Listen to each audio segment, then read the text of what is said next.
Good morning. You are live on Facebook. I am live. StreamYard. Oh, jolly good. Good morning, everybody. Happy Tuesday, TeaFlix, or TeaFlix Tuesdays. You know what I'm like. I always get things mixed up, but I've got a good excuse because I'm so old. I'm past my sell-by date, but never mind that.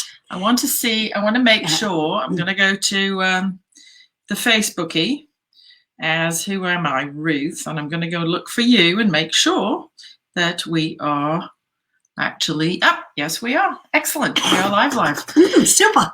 Hello, folks. Well, welcome aboard. Who have we got this week? Oh, boy, who have we got this week? Very excited because, after the roller coaster week we've all just had, maybe we won't even talk about that. I couldn't believe it. It was like watching a movie sometimes and thinking, I'll change the channels. Oh, no, I won't. It's life. But never mind, we're still here. And I'm very, very excited and honored today to have as my guest the former 55th Governor of New York, David Paterson. Let me see if we can get him on the line. David, have we got you live, David? How are you, Ruth, and how are you, Angie? Oh, we're splendid. Good. We wore pink in your honor because we know how you like pink. I hope to be in your pink gown today. Oh, yes, I am. Underneath, under the suit. Pink socks on it. I got the shirt going on. Oh, all right then. That'll do. Yeah. Well, first of all, let me tell you that Ricky Kleeman and Bill Bratton both send their best regards. They were thrilled when they knew I was going to have you on my guest show today. And They're great friends of mine. Yeah. And it's Bill's birthday today, too. So, they're going to be watching the show. So, in your honor and in Bill Bratton's honor, we've made pink drinks. Pink drink. Cheers. Any excuse, you know us. Any excuse is better than none. Happy birthday, Bill, and welcome, David. And happy book launch. Thank you. Thank you. So we wanted to, celebrate not only you, but this fantastic achievement that I know you and your writing partner, Dr. Simon Mills, have put together. And folks, this is a riveting read. It is called, and the governor will tell us the title. Black, Blind, and in Charge. And he's all three. Bless him. Subtitle with pink socks. With pink socks, yes. Yes. So welcome, David. And I won't, get my digital friend here to keep tabs on things and make sure this technology all works because I'm hopeless with that stuff. I think we're good to go. I think so. Jolly good. Okay. So, would you like to talk to us, David, or shall I just officially welcome you aboard, or ask questions, or yeah? How do you like to be interviewed? Oh, I'm ready for anything. So, don't say any that. questions in advance? I just kind of, it's like those people in the circus. They operate on the high wire. That's my whole life story. Oh, I'm sure. Yes, absolutely.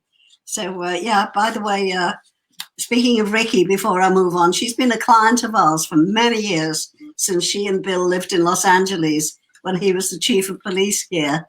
And she wants to see this afterwards, but she doesn't do Facebook. So anyway, Facebook, First of all, obviously you've lived several lifetimes, enough to fill several books. Mm-hmm. How on earth do you go about, and we'll go forwards before we go back, how on earth do you go about deciding where to start and what to include, and obviously with the things that you've been privy to as governor of New York, and what to leave out?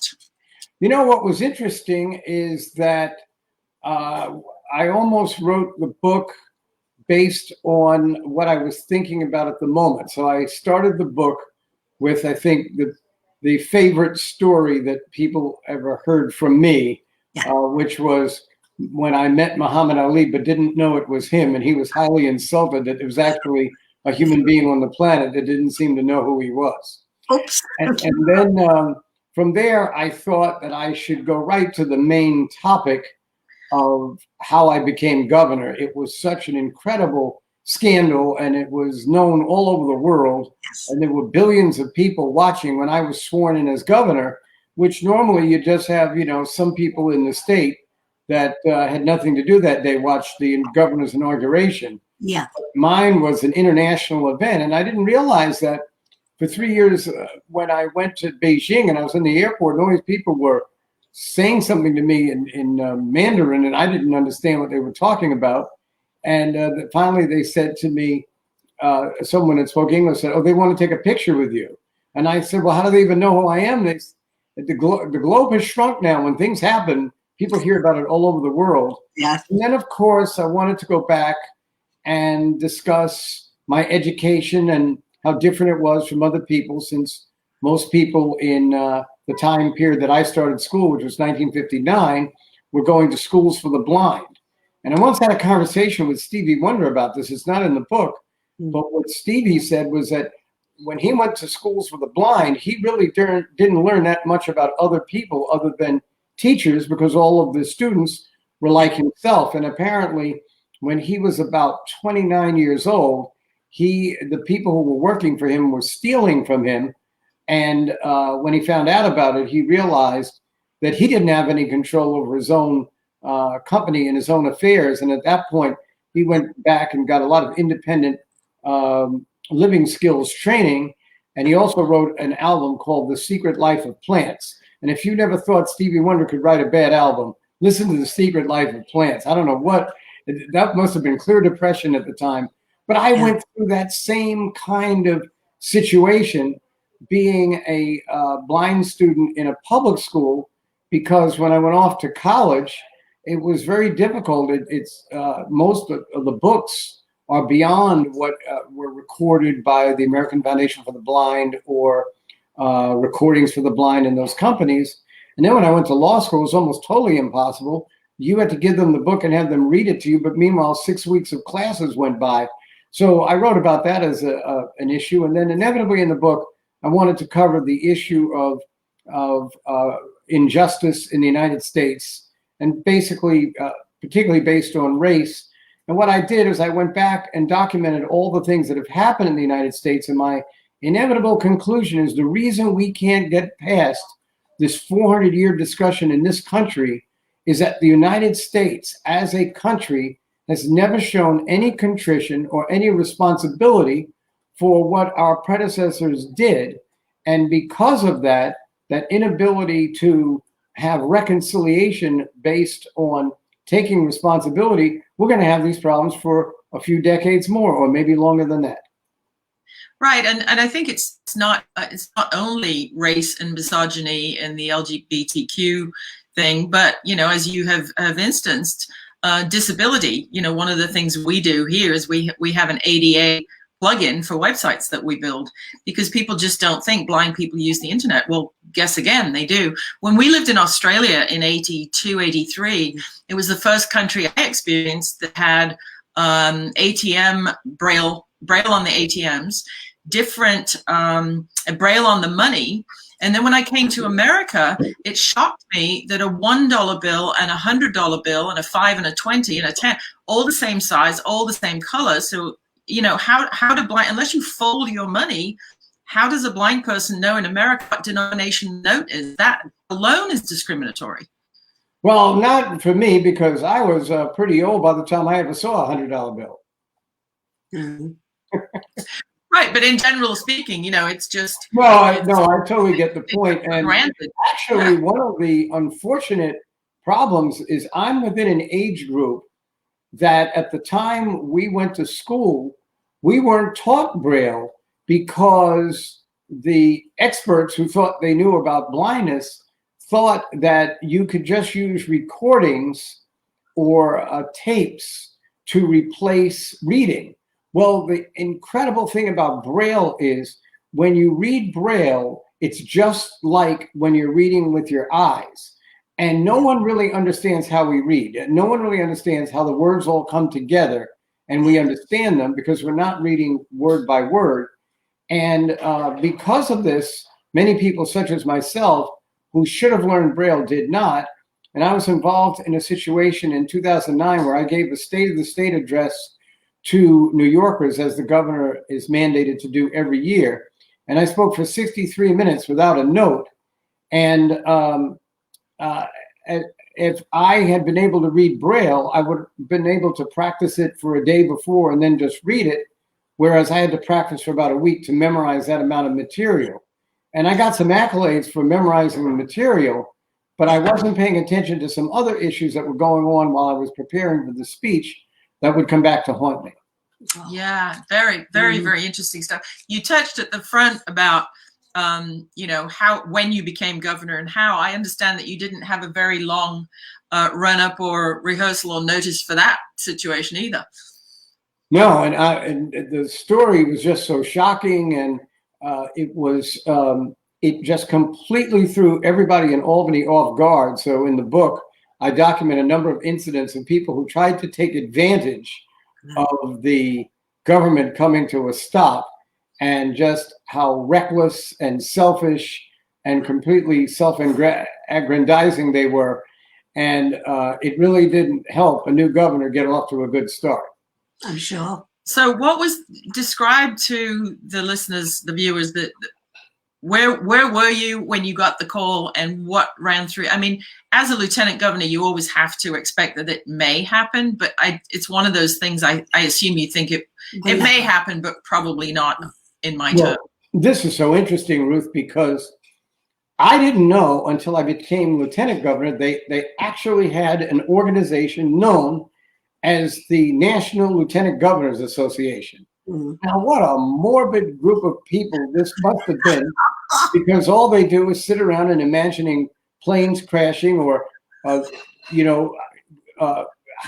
teaching each other how to put sugar in the governor's car engine. Or my favorite is the fake Heimlich maneuver. In other words, the governor swallows a bone.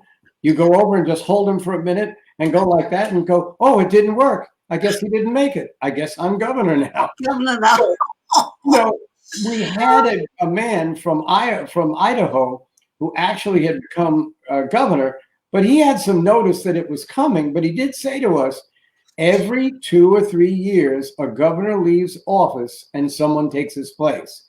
So I scoffed at the former governor because I thought, Florida, New York, Illinois, California, Massachusetts, Texas, these states don't have these problems. These are for little places where somebody is governor and they get a little job in the president's administration, so they have a new governor, but neither one of the governors make that much of a difference. Little did I know that I would be the next of the group to ascend to the executive position. And that happened on March 10th of 2008 when I was minding my own business, and they called and asked me to go speak at a family planning event for the governor. And I said to them, well, I really would like to have had a little more time. First of all, lieutenant governors always have time because they don't have anything to do except wait for a disaster.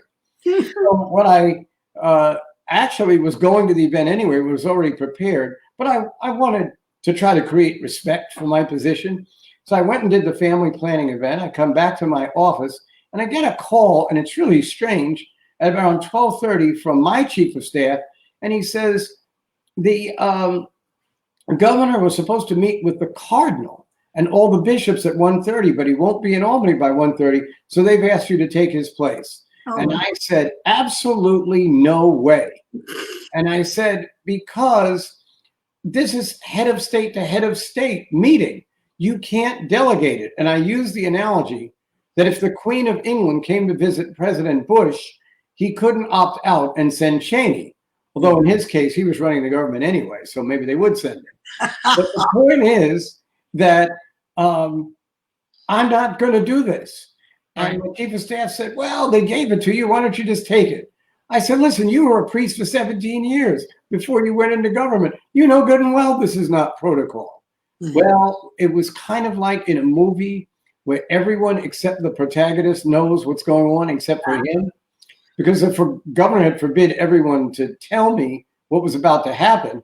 But finally, when the governor is going to resign at 2:15, we've gotten to 10 after 1, and he hasn't called me. And so the governor's secretary, who was the chief of staff, went in the governor's bathroom, closed the door, took a towel and put it around his head and called me and starts whispering to me about something about a prostitution scandal. So I assumed that the governor had money in a investment club or something, and the money somehow got filtered into a prostitution scandal, and it's going to look bad for him. And so when the governor's secretary realized that I wasn't understanding what he was saying, he texted my chief of staff, who came up, and when I opened the door, he was 2 feet away from me, and even I could see that he was as red as a beet. And he said, "No, David, he wasn't in an investment club. He was with the prostitute. Do you understand what that means?" And I said, "Oh, I think so." So I said, "So what should I be doing now?" And he said, "If I were you, I'd go and sit down and write a couple of notes, which in an hour we're going to call an inauguration speech." Gee. The only thing I could think to do was to call my father, who was a great leader and advisor to leaders. He was still living then. And I said to him, "What should I be doing?" And he said, "Do the other state leaders know about this?" And I said, "No, I just think the governor and some of the staff members know about it. And I guess his family knows about it." And so he said, "Well, call all the other leaders." And I said, "Well, I think that's the governor's prerogative." He said, "David, he hasn't even called you. He's not calling anyone else. But in an hour, when you become governor, guess what's the first thing they're all going to say to you? Why didn't you tell me? So I called Senator Chuck Schumer, who was the senior senator from New York, Senator Hillary Clinton, who was the junior senator for New York and running against Senator Barack Obama in the 2008 national Democratic primary, Andrew Cuomo, who's now the governor but was attorney general at the time, Tom DiNapoli, the treasurer, and Charles Rangel, who was the dean of the congressional delegation. I called them all, and to my absolute shock, the first one that calls back is the busiest of all of them. It's Hillary Clinton calling from the campaign trail. And she says, "David, there was something about your message that I found disturbing. What's going on?" So I said, "Well, I think in about 32 minutes now, I'm going to be the governor." She goes, "Oh my God, what happened?" I said, No, the governor's all right. It's just that he's going to resign." She said, "Well, why is he going to resign?" And I sit there and I think, how do you explain a sex scandal to Hillary Clinton? Oops. Well, I don't know. Water off a duck's back. That's how it all started. And I must say, it just destabilized all the people who were working in Albany. I mean, people who I worked with and trusted were doing things that were just totally out of control. The first thing is some of my staff knew this had happened and didn't tell me. And I don't care who is the highest in authority, they worked for me and should have told me. The second thing was that there was a senior state official that kept demanding to talk to me. And I said to him, "Hey, listen, you've been at the senior levels of government. Just give me a couple of weeks to calm things down. Whatever it is, we'll take care of it." He goes, "No, I got to see you. I got to see you." So I let him come in on a Saturday morning, and he says that the governor was going to appoint him to a high position in the state, but that it was going to be in June. And now that I was governor, it might not happen at all. I said, "No, that's what the governor's going to do. Congratulations. I'll take care of it." I said, "Everybody knows about it?" "Oh, yeah, everybody knows about it." So I start making the arrangements for this person to take over. It was a pretty senior position in the state. And the person who held the position called me up and said, "Governor, I've never cursed at a governor, but I feel like doing it right now. If you wanted me to leave, all you had to do was ask me. You're a new governor. You're entitled to bring in your own people. But no, you're going behind my back, setting it up for this guy to come in." I said, "But I thought everybody knew he was coming in." He goes, "I didn't know about it. The Spitzer people didn't know about it. And I don't think anyone knew about this but him." And I thought, oh, I can't believe it. On another occasion, when we are waiting for the governor to make a decision, and I'm barricaded into my house, I had about 6 staff members in the house with me. And one of them had a gentleman friend who was very interested in her. And he's parked in front of my house, not because he's interested in her, but he wants her to arrange for me to have a meeting with him. And he's just like one of like 10 zillion lobbyists.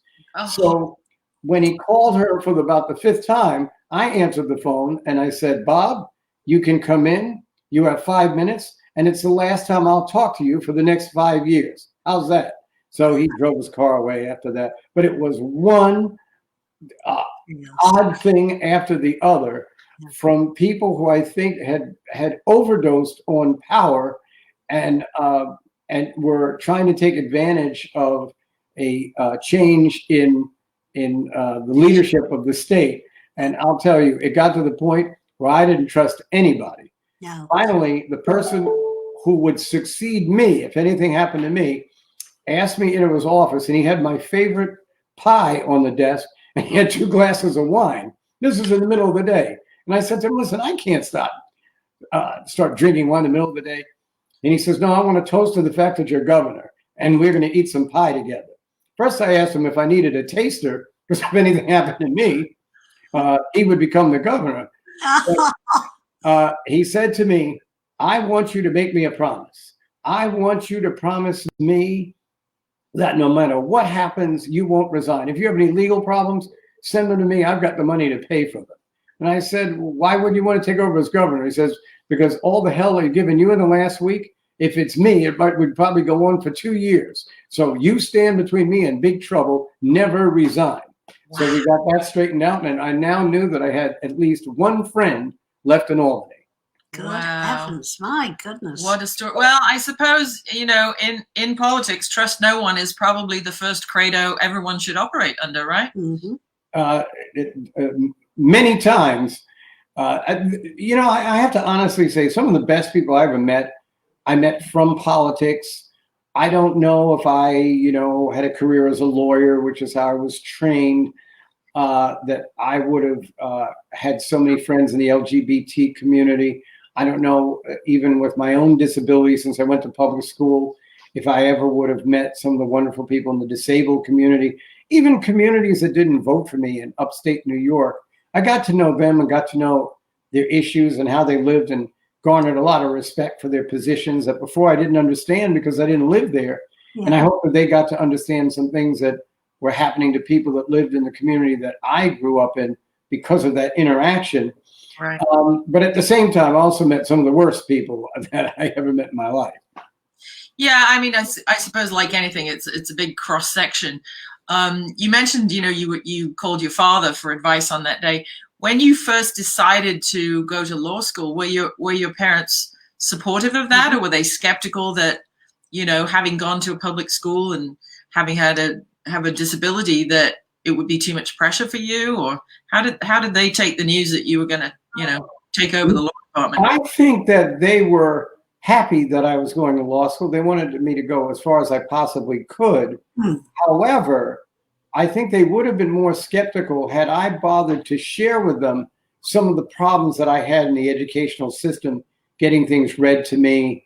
And those books had to be sent to companies to read them, because the professors didn't always tell you what books they were going to use until you got to their classes. And these types of things really hurt me a lot.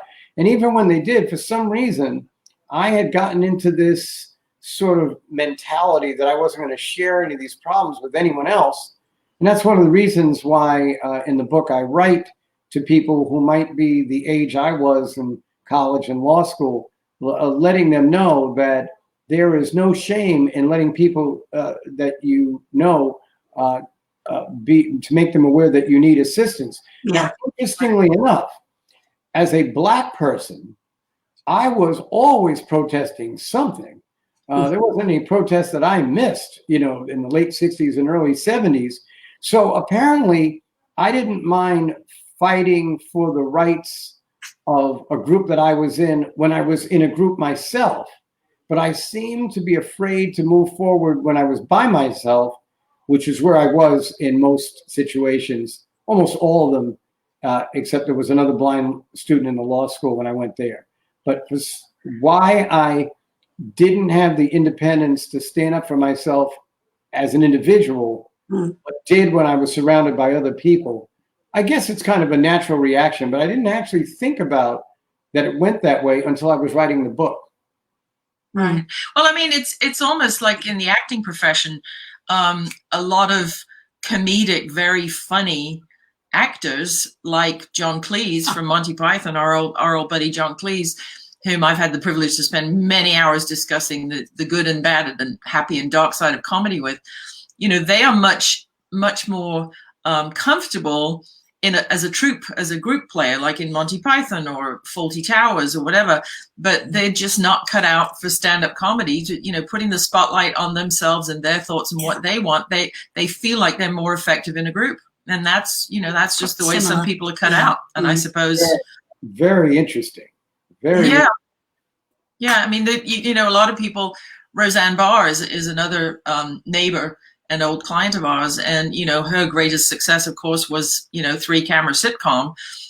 She's done shows and she's done stand-up tours and she's very, very good, but that's not where she likes to be. She wants to be in a troupe, you know. Mm-hmm. Right. Wow.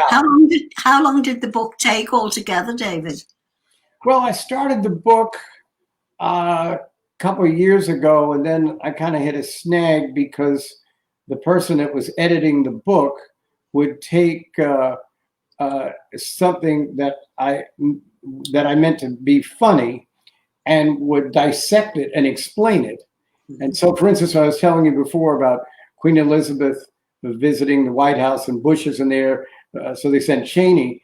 He goes on to edit it to talk about how Cheney was the head of Bush's committee when they were coming into the presidency, and how people thought he was running the government more than. Well, by the time he finished, it wasn't funny at all. And as Bill Murray once said, when you try to analyze a joke, it's like dissecting a frog. Yep. So with that situation failing, I went to my great friend and new editor, Simon Mills, who I guess because we've just had so many drinks on Friday nights, he has perfected understanding how I think and talk, and then eventually how I write. And even when he changed something, usually I thought the changes were better than what we had beforehand. But then I ran into some editors from the publishing company who must have read the same book that my original editor read, because they took the most important story of my life, in my opinion, out of the book and covered it in 2 sentences. And the best thing about them is I don't know where they live, because I would telephone bomb threats to their homes. Or at least shove custard pie through their letterboxes. Yes, exactly. Whenever I have a good vengeance one, whenever somebody is some nefarious female had designs on my husband when we first moved here, they'd be making eyes at Martin. So I used to wait until they were away on vacation or, you know, just out of town for a week or so, and I would mail them shrimp that would be Nice awaiting their return on the doormat. You know, nice.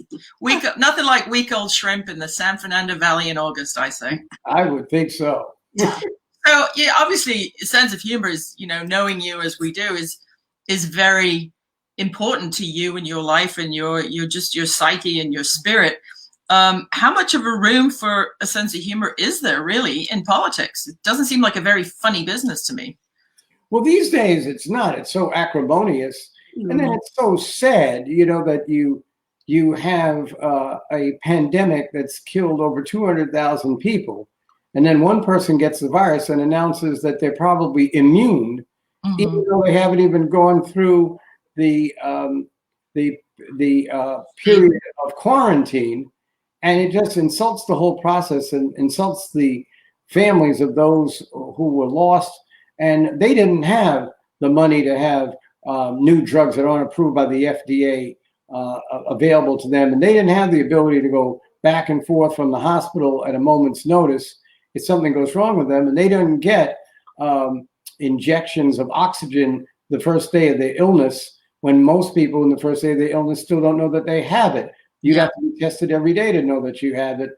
And to just out of some misguided sense of patriotism, the last time I saw something like this that was just as bad is right after September 11th, when the EPA secretary said, "It's safe, come back to work, come back downtown." And we lost hundreds, if not 1,000 lives of people who weren't injured in the September 11th attack, but got sick from the fires that very few people know burned until January 2002, when the last fires went out at the World Trade Center site. And then when I tried to have a press conference warning people in New York about the danger, the toxicity of being in that geographic location, they made me hold the press conference at Bryant Park, but I held it, making me the first person to speak out against the decision of having people come back to work. Wow, good for you. Yeah, there's a lot of been in and outs and shenanigans with the EPA. I think it depends which way the wind blows, which side the bread's buttered, and all of that stuff. It's difficult as just, you know, somebody who, we've come from England and Martin's come from Germany, and we're very proud American passport holders now and love this country and still do. But it's just difficult not to become cynical and jaded with, you can flip through the channels and you think you're watching two alternate realities. It's just amazing. Jaded was exactly the word I was thinking of. Yeah. We've gotten to a place now where politics has basically replaced religion in our society. People used to jump up and down and get this upset over their faith and the fights over, you know, whose God is greater and, you know, which group is being blessed and that kind of thing. But now people don't even worry about people's different religions. If they're with the same candidate that you're with, then they totally support it 100%. And we've got, if we're going to find some workable and sensible and achievable ways to cure some of the problems in our society, we're going to have to start by accepting that what other people are telling us is true. In other words, I'm not a supporter of the president, as you might have guessed, but I do understand the feeling of a lot of people who feel that a lot of their jobs are being taken by immigrants, people who feel that their children will never be able to live at the standard that they have lived from, who worry about these different issues. But at the same time, they are going to have to take a look at climate change, which is causing these terrible hurricanes. We went through the alphabet on the hurricanes by the end of August here in America, when that was usually the time that the hurricanes were starting. And the forest fires in California more than doubled the record that they set last year. When is someone going to realize this is not coming from poor forest management, which is what the president is talking about? And the thing about poor forest management is, I'm sure there are plenty of leaves that need to be raked up, and that is not helping, and twigs and so on. But 63% of the forests in California that need cleaning are federal land.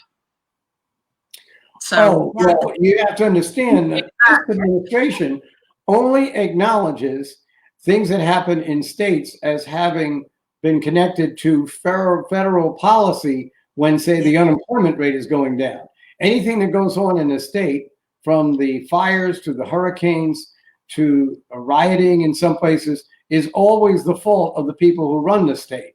Now, the states that haven't had these problems, well, that's because the president is the president. So it makes a mockery of, and is really duplicitous, because this is not the America that anybody who even supports the president would have tolerated if the president of the other party had done the exact same thing. Precisely. I mean, that's what, back to my, comment about it's not a very funny business. I rewatched this last weekend's Saturday Night Live, which brings me to my next question for you. And it's a very tricky thing to make satire and comedy out of politics. How on earth did your whole Saturday Night Live appearance and stuff come up? I mean, tell me a bit. Were you called in? Did you rehearse? Did you do table reads? Did you show up on the day? What was Fred Armisen like? I want to know details. Well, I had a 64% approval rating when the Saturday Night Live episode came on, making me look like an American cartoon character, Mr. Magoo, and bumping into things and fumbling and holding maps upside down. Although as much as I criticize it, I did hold a map upside down to an audience once. But this sort of buffoonery. And after 2 years of protesting, and a good friend of mine, Jeff Green, said to me, "Look, David, you've carried the torch for 2 years. Now go on Saturday Night Live and get them back for what they did to you." So they invited me on. They sent me a script. The script was more degrading than what I was protesting against. And I told them I wasn't going to do the script, but I wrote back what the script could be. And they said, "This is the first time we have ever allowed a guest to come on and perform their own script. Yeah. So I came on and said to them, "You all made so much fun of me about being blind that I forgot I was black." And that's where I started, and really kind of let them have it for about 15 or 20 minutes. And I'm happy to say that that episode has been replayed 5 times. Yeah. I think there's another episode that was replayed 6 times, but in the most recent collage of all of the impersonations that they did, the impersonation of me finished #1. And Fred Armisen, who I really liked when I got to know him, actually came to the studio and did some radio shows with me afterward. And I developed kind of a friendship with him. And I think he understood that what I was saying to him is, you can make fun of me. I'm the governor. I'm going to be fine no matter what happens. But there is a significant disabled section of the population who those jokes on the lower frequencies register with people. And when they come in for jobs, it's the reason that 65% of blind people are still unemployed in this country. 40% of ambulatory disabled people are not working, and 90%, 9 out of 10 deaf people don't have jobs. Now, if that happened to any other group, it would be a national emergency. Yes. Yeah. That is just amazing. Astonishing. Obviously we laugh and wince along with Saturday Night Live and some things, and they've parodied our Queen Elizabeth. You have a little story there, don't you? Oh, I loved your Queen Elizabeth story. Well, Queen Elizabeth came to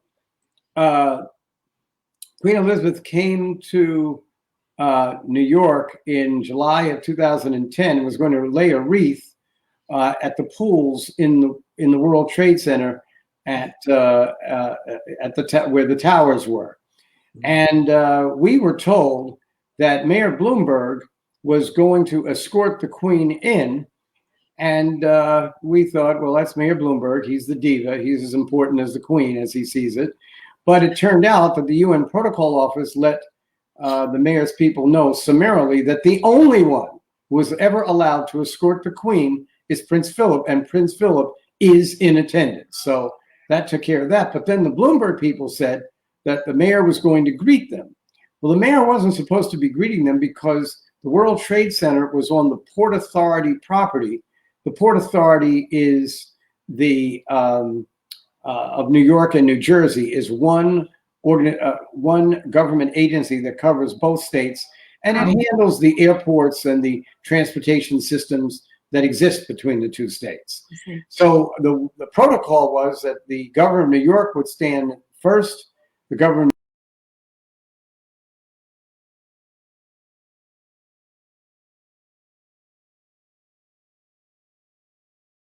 Governor Christie came over to me, and it had to be 98 degrees that day. It was that hot. He came over to me, and I swore I could see steam coming out of his ears. And he said, "Did you hear what he's going to do?" And I said, "Yeah, I've gotten used to it. He's just like that." And he said, "Well, I haven't gotten used to it, and it's not happening today. If he doesn't stand behind you, if he stands in front of you, I want you to trip him." That's and then he said, "And I'll sit on him." So when Bloomberg comes in and he's coming up to the group, I'm looking at Christie, and Christie is giving me the thumbs up, like, you better trip him if he walks past you. And Bloomberg stops where he's supposed to be, and I'm still looking at Christie, and I don't see that the Queen has come up and put her hand out to shake my hand, but I'm not even looking at her. And so at this point, they had warned all of us, do not touch the Queen. Do not touch the Queen. Apparently, Michelle Obama gave the Queen a big hug, and that was like an international disaster for the United States. So the Queen, seeing that I can't see her from where I'm looking, puts her hand on my shoulder.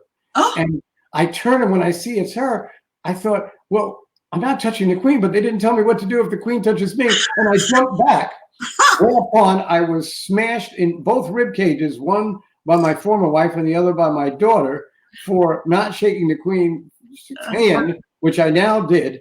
And since it was so hot, I said to her, "Your Majesty, I know you're accepting a warm reception, but maybe this is superfluous." And the Queen laughed, and we got a picture of the Queen laughing, because I understand she doesn't do that very often. No. No, not a lot. One smiles and nods, but one doesn't guffaw. It's No. just not ladylike. That might She actually guffawed, and I thought it was fabulous. off with his head, it might have been. Exactly.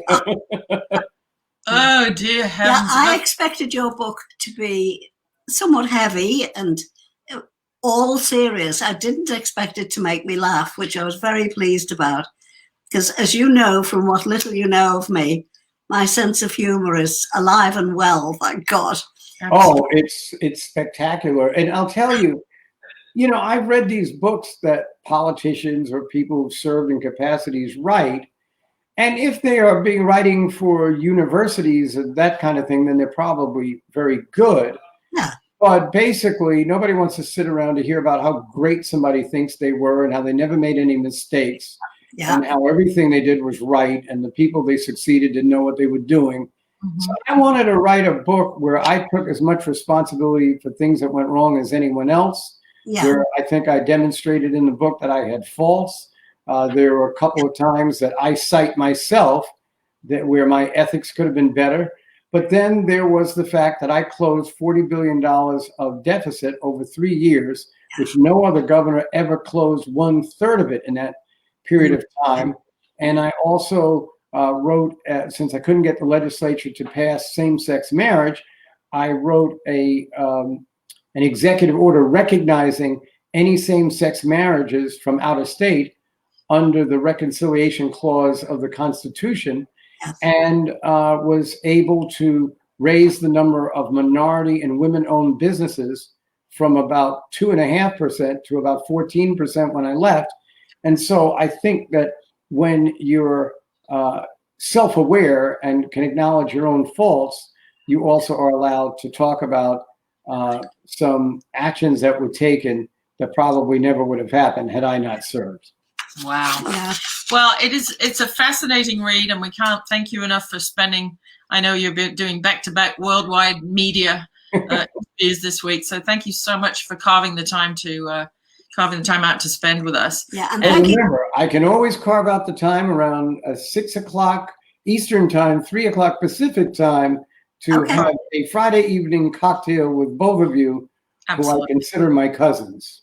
Oh, Jolly, on jolly Zoom. good. Thank you very much indeed. Thank you. And ladies and gentlemen, the book is Black, Blind, and in Charge. And he certainly is. And God if bless you David. would like your copy signed, like ours is, you can head to blackblindandincharge.com, or as co-writer Dr. Simon Mills once explained to me when this was happening on a downtown train, he said, "Mate," he said, "I've got the most exciting project of my career." I said, "What?" He said, "You remember David Paterson?" I said, "Oh, yeah, the former New York governor." He said, "Yeah, we're doing a book." I said, "Oh, what's it called?" Expecting it to be the 55th gubernatorial autobiographical blah, blah, blah. And he said, "No, mate, it's called Black, Blind, and in Charge." And by the way, it is Simon Mills who came up with that title. I'm not The surprised. previous person that was helping me write it, I can't remember what the title was because it was so ethereal that we just couldn't do anything with it. Deepak Chopra would have liked the title, but it wasn't good for this publication. So thank you Thanks very again, much David. once again, Governor. Here's to your million seller. Oh, thank you. It's available where all fine books are sold, but I highly suggest you get yours signed, and that's at blackblindandincharge.com. Thank you so much, and we will see our TeaFlix Tuesdays. We'll be sharing this everywhere on Mrs. McCartney's Teas and Mrs. McCartney's Wines. So for people outside Facebook, they'll be able to watch it all over the world within about an hour. Well, thank you so much. Okay. Thank you. Thank you again. Stay David. well. God Love to bless. Mary. Bye-bye. Bye-bye.